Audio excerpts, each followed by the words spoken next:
नमस्कार प्रिय दर्शकों, थंबनेल में जैसा कि आपने देखा, जहां मैंने लिखा है कि गुरु से हटी शनि की नीच दृष्टि और राहु का टूटा घमंड, अब रचेंगे देवगुरु बृहस्पति इतिहास। आप यदि वृष राशि या वृष लग्न के जातक हैं तो आपकी कुंडली के अनुसार देवगुरु बृहस्पति अभी द्वादश भाव में बने हुए हैं और द्वादश भाव में गुरु के साथ में राहु महाराज बैठे हैं, जो कि चांडाल दोष की स्थिति को निर्मित करते हैं। साथ ही शनि महाराज की तीसरी दृष्टि, जो कि नीचत्व दृष्टि मानी जाएगी। इस स्थिति के आधार पर राहु को और ज्यादा बल मिलता है और यहाँ गुरु राहु का चांडाल योग आपके ऊपर बहुत नकारात्मक प्रभावों को बना रहा है। आप देख भी पा रहे हैं, फिजूल के खर्चे बहुत अधिक देखने को मिल रहे हैं। स्वयं के परिवार से संबंधित स्वास्थ्य रूपी योग के खर्चे देखने को मिल रहे हैं। भौतिक सुख की या तो कमी बनी हुई है या फिर भौतिक सुख होते हुए भी आप उसका आनंद नहीं ले पा रहे। स्वास्थ्य रूपी योग में खर्चे देखने को मिल रहे हैं। जॉब में स्ट्रेस बना हुआ है, जॉब में प्रमोशन है तो वो रुक रहा है। हर कार्य में आपको ऑब्स्टेकल आ रहे हैं। बार बार आपको बनते बनते कार्य बिगड़ रहे हैं। वृष राशि वाले जातक लखपति, करोड़पति, खरबपति बनने वाले हैं। ऐसे तो हजारों वीडियो सोशल मीडिया पर पड़े हैं, किंतु हकीकत समझिए कि ग्रह आपके लिए कार्य कैसे करता है। 17 जून को शनि महाराज वक्र गति में आपको भाग्य का फल देंगे। ये आपके लिए बहुत सुंदर गतिविधि है और इस स्थिति के आधार पर शनि महाराज का बड़ा सुंदर फल आपको मिलने जा रहा है। जैसे ही शनि महाराज की तीसरी दृष्टि, जो कि द्वादश भाव पर नीचस्थ हो जाती है, उस स्थिति से शनि महाराज की दृष्टि हटी और राहु कमजोर होगा। जब राहु कमजोर होगा तो आपकी कुंडली में गुरु राहु का जो चांडाल योग, हर कार्य में रुकावटें, उलझने, समस्या, अपने रिश्तों के अंदर खटास डालना, धन की समस्या बनी हुई है, ये गुरु राहु का चांडाल योग कमजोर होते ही आपके जीवन में रिलीफ आना प्रारंभ होगा। इस स्थिति को लाभान्वित कौन करेगा? करेगा शनि। किंतु जब गुरु राहु का चांडाल योग आपके लिए कमजोर होगा, यहाँ से ये जीव कारक ग्रह हैं, ये किसी को बहुत ज्यादा परेशान नहीं करते। यहाँ समस्या क्रिएट हो रही है गुरु राहु के चांडाल योग से और शनि महाराज की तीसरी दृष्टि नीचत्व भाव में जाकर।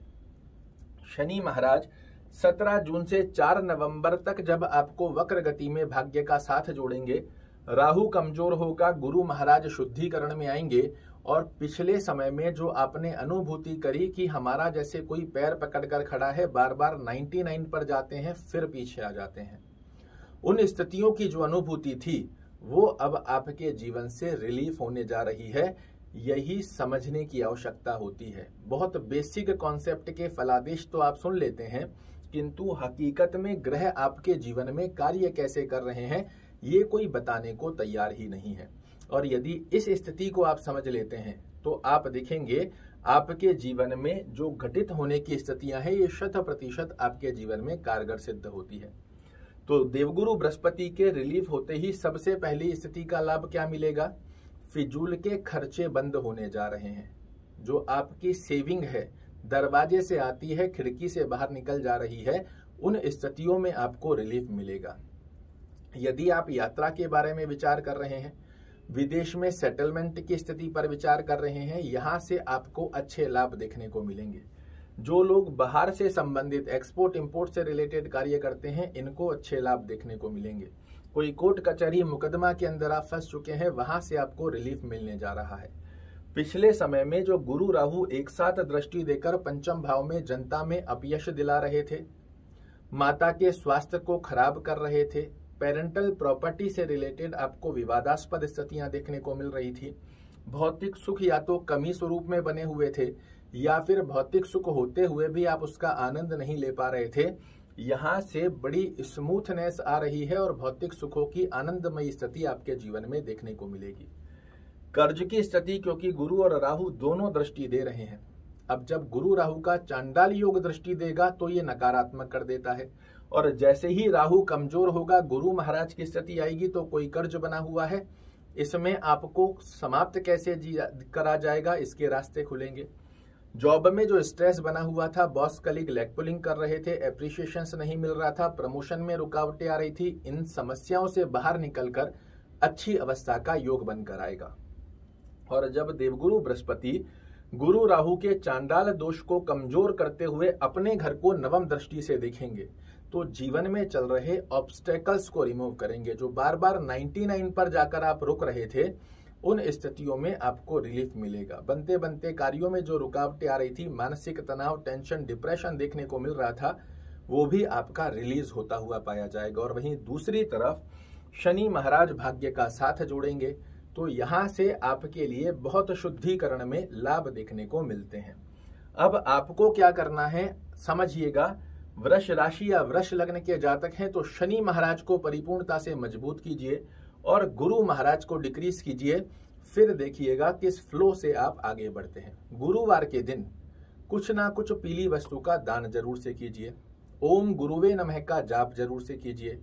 भगवान विष्णु लक्ष्मी की आराधना करना बहुत अच्छा है। ओम नमो भगवते वासुदेवाय नमः का जाप करते हैं, बड़े सुंदर लाभ देखने को मिलेंगे। और शाम के समय में आपके भाग्येश और कर्मेश की आराधना करेंगे।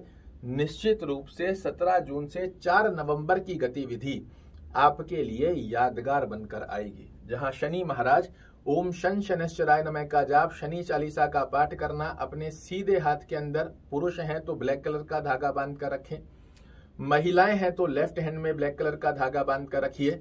शनि महाराज की आराधना करनी है ताकि आप जीवन में आगे बढ़े। देवगुरु बृहस्पति को डिक्रीज कीजिए ताकि ये आपका पैर छोड़े आपको आगे बढ़ने के लिए, क्योंकि हम लाख प्रयास करने के पश्चात भी आगे नहीं बढ़ सकते जब तक आपका कोई पैर पकड़कर खड़ा है। तो देवगुरु बृहस्पति से पैर छुटाइए। और अब बहुत आसान होने जा रहा है 17 जून से इनसे पैर छुटाना। छोटे छोटे 2-3 उपाय बताए हैं, ये कीजिए। शनि महाराज को मजबूत कीजिए। 17 जून से 4 नवंबर तक डबल बूस्टअप के साथ आगे ना बढ़े तो मुझे कहिएगा। आशा करता हूं मेरे द्वारा दी गई ये जानकारी आपको पसंद आएगी। कल फिर से एक नई जानकारी लेकर आपके सामने उपस्थित होऊंगा। तब तक के लिए नमस्कार।